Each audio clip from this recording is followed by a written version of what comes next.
The real question is this, is where do rights come from and what are rights? That's also the really important question, right? So are rights stuff or are rights something that God grants you naturally? And this was the question the Founding Fathers wrestled with.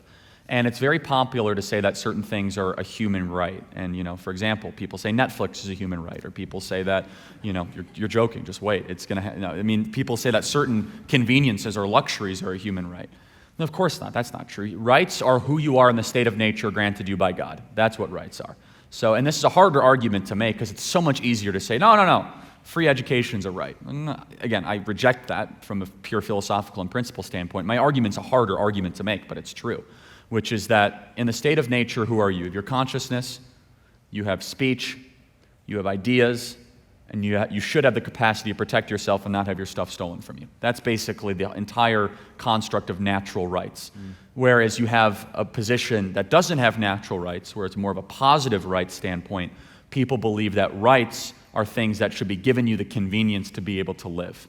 And mind you, that sounds very acceptable on the surface. The question is, well then, at what point do you start to draw lines on what are rights and what aren't?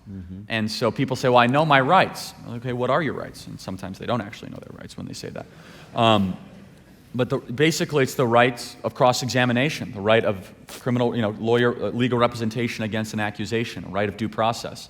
And so, look, if you just look at these systems, again, I said it very clearly, capitalism is the best of the worst systems. All of these things are flawed because we're dealing with sinful human beings enacting kind of interacting together.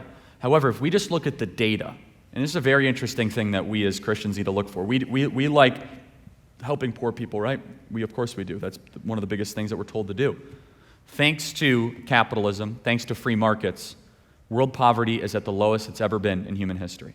You know that? Probably not. Activist media probably wouldn't tell you that. Life expectancy has gone up. There are less people living without running water, without medicine. Now, how does that happen? Well, all these countries are countries that tried the socialist communist experiment. Most of these countries are Laos, Cambodia, Vietnam, Philippines, and they're basically doing the Adam Smith thing. They're just letting their people trade. And they're still trying to figure it out and manage it, and they're having issues here and there, but generally people are breaking out of poverty. In India, there are 480 million people in India without toilets.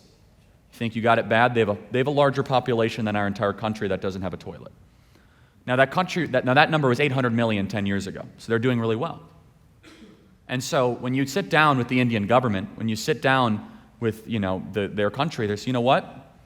We have a lot of problems, but things are a lot better today than they were 10 years. You have to look at these things sometimes in relative terms, right? And markets work. They work in a way that a lot of us can't even explain, where all of a sudden you could go to Walgreens right here and they have more choices of stuff than you could possibly ever imagine without you ever having to fill out a form for it.